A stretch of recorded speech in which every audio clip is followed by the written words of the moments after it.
Hey, welcome to the Black Pill. With the death of Tyree Nichols, another unarmed black man killed by police uh, in the course of a traffic stop, gone gone wrong. I mean, this happens so often that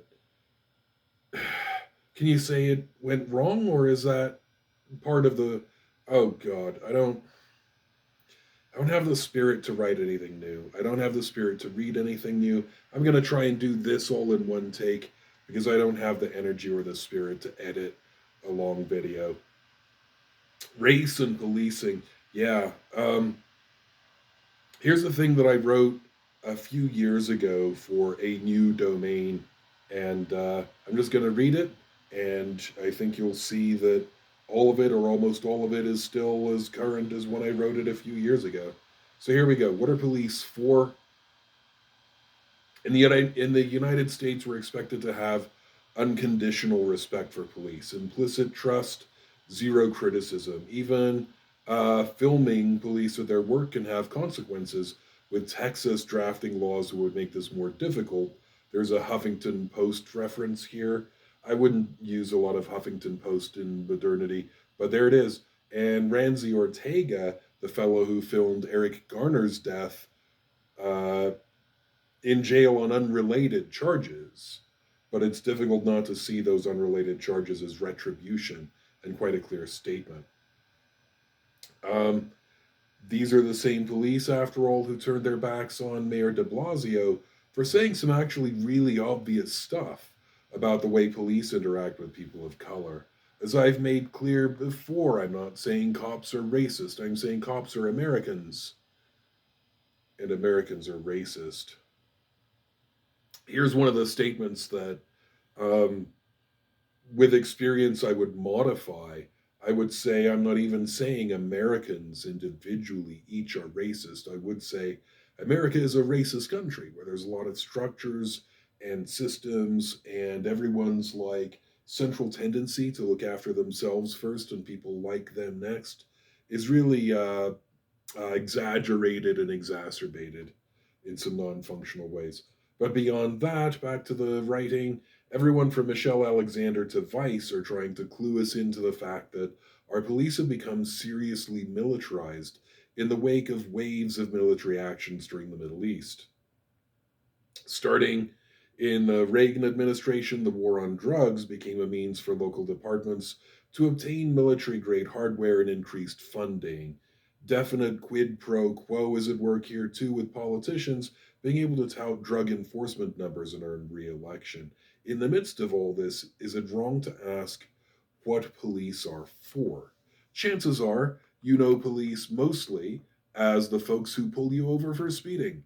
Fines for traffic violations don't really change driving behavior, but they do produce revenue for the police departments in the city. It doesn't appear most big departments exploit motorists for the majority of their funding, but this remains an important revenue stream. For small towns, it can be much more vital.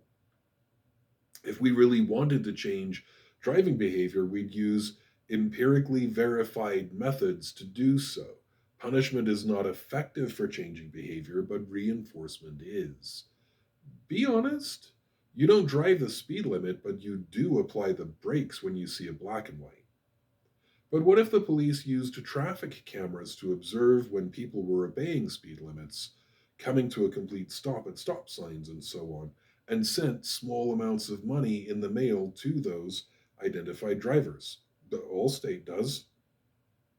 Go however many years ago, go a specified period of time without a ticket or accident, get a check in the mail. That's because Allstate has a vested interest in you driving safely. They pay out fewer claims. The police have no interest in you driving safely. If everyone drove safely within the established limits, an important revenue stream would tend to dry up. So, is this what police are for? To fund themselves using ineffective behavior modification strategies so they can afford the personnel and equipment to continue those ineffective strategies? Or is it law enforcement that is our primary interest? Interesting word, enforcement. Force is implicit in it. Through police, politicians lend an aspect of force, coercion, implicit violence to the laws they write. Compliance with the law is not voluntary, it is compulsory, meaning if one fails to comply with particular laws or the agents thereof, someone in a uniform will arrive to compel your compliance. Compel is the root of compulsory, force is the root of enforcement for some people. For some people. Obviously, if you're Steve Bannon and defy subpoenas, it's much less likely because you have money and status that the police are going to go to your house and arrest you.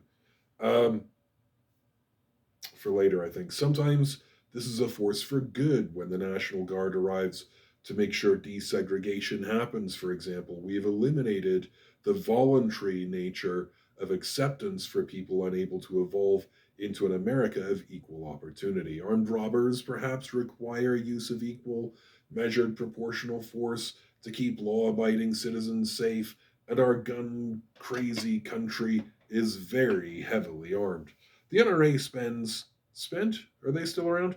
An obscene amount of cash keeping a few people ramped up on the issue of guns. It's a toxic political issue. Locally, 2009, we lost two duly elected politicians to a recall when they voted for some quite mild regulations on guns, like limiting clips to 15 rounds each. Most people don't care particularly around issues of firearms, but the few who do wield disproportionate political power and account for most of the gun sales. With all that firepower out there, legal or illegal, and too many regulations on guns seem to create a black market, just the same way Prohibition created Al Capone.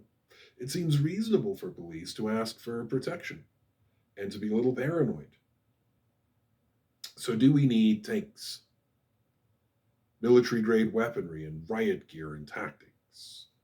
Some laws might need some force behind them, but do SWAT teams need to show up to serve routine warrants on nonviolent offenders? Most pernicious of all is the uneven application of justice.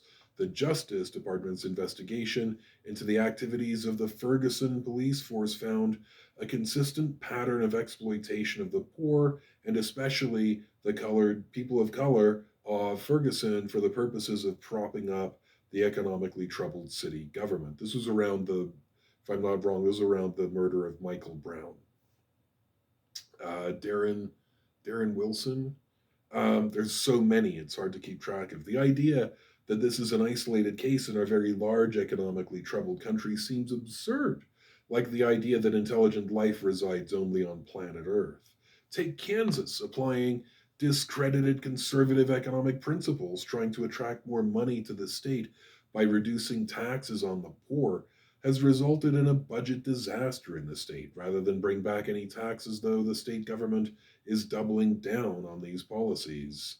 Might the police in Kansas be assigned to do a little fundraising on the backs of poor people, making up budget shortfalls through some tickets and fines? Would we be surprised if this happened? There are already some comically transparent attempts to blame the poor through bills to limit how poor folk can spend their assistance money. Oh God, my Facebook feed is full of this crap again. Chris Rock gets pulled over a lot. Have a YouTube here for you. Maybe he's just a terrible driver, but I don't think so. Racial profiling is a fact of life for police and citizens, from stop and frisk in New York City to a problem on Connecticut's turnpikes to Ferguson to Chris Rock. Is this what police are for? To single out people of color for harassment, fishing expeditions, and differential justice? What about protecting monopolies? It is legal to sell beer and cigarettes. In most parts of the country, it is illegal to sell or own marijuana. There's really no moral difference between these compounds, but there is a legal one. Police can take you into custody for having pot, heroin, cocaine, LSD, really any bag of white powder on your person. They can impound your property or money on the mere suspicion that it was involved in a crime involving drugs is called civil forfeiture, or even the unfounded allegation. Property has no civil rights.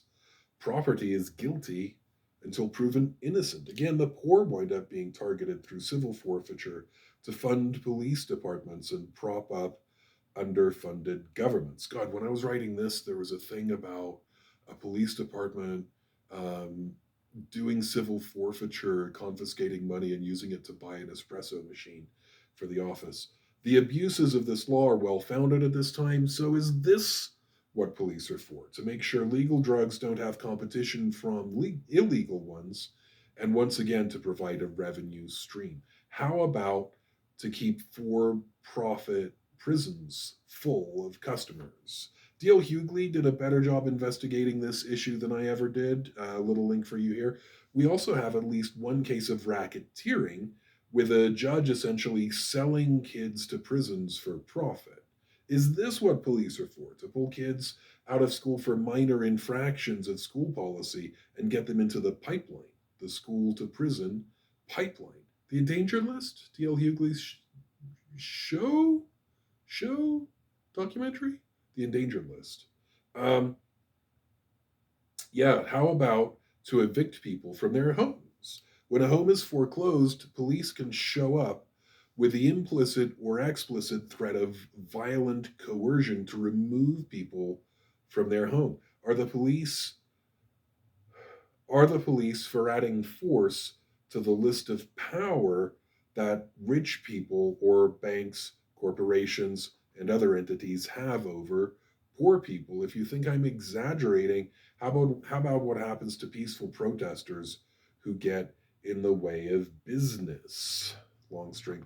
Man, I'm going to be cutting and pasting links into this for a while. Is this what police are for? To protect white supremacy, to keep some drugs more profitable than others, to exploit poor people for profits, to enforce the power of rich folks over the poor, to break up legal, peaceful protests, making sure the rich right to free speech trumps the poor, constitutionally guaranteed right to peaceful assembly.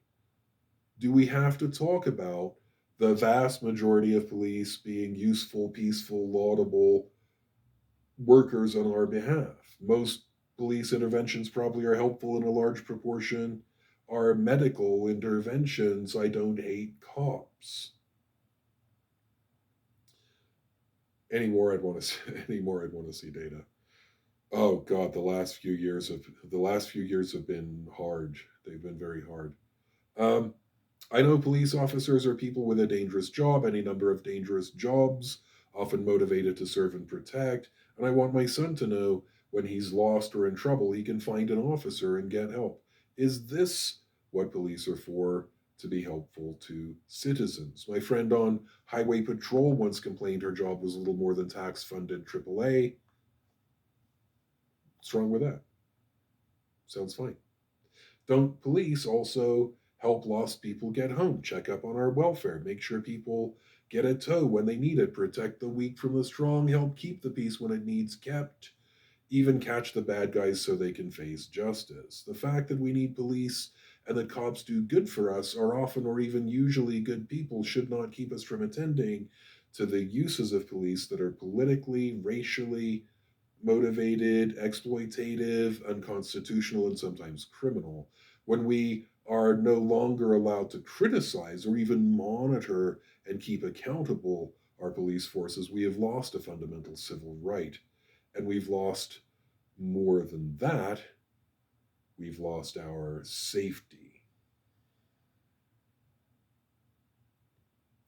I don't have an awful lot actually to add to that. Um, Police don't go to Goldman Sachs and arrest traders who are breaking trading codes. It's notoriously difficult even to investigate insider trading. Never mind, bring someone to court, try them, have them arrested. Police don't show up and put people in cuffs and take them away for wrecking our pension funds or destroying Twitter or any what do police do? Police tend to enforce property ownership, to investigate and arrest for property crimes. That tends to be their central focus. And in a country where some people have more property than others based on the color of their skin, of course that's going to result in in problems. Ibram X. Kendi was on TV this morning with a co-author whose name I've forgotten. I apologize, and really said basically what I think about. Thanks to reading How to Be Anti-Racist, basically what I think about race and policing, and the fact that the 5 officers in this latest case were black. Um, I think he's the only one saying what the real issue here. And I'll make it even more explicit. Police are a tool of white supremacy. Individual police officers or sheriffs or deputies or whatever probably are not individually into white power. They probably are not individual white supremacists. But we have a systemic problem where police work tends to involve enforcing certain kinds of law and not other kinds of law. They don't show up to keep the peace, to serve and protect. They show up to use force on certain classes of people.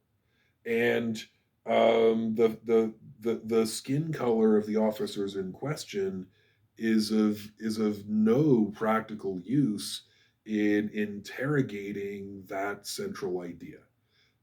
What I'm saying, God, if I were monetized, I would be demonetized like that. There's so much freedom in failure. What I'm saying is that black people can be tools of white supremacy. There. Black people can be enthusiastic tools of white supremacy, as in this case. That's all I have the heart for. This has been the Black Pill. Okay, bye.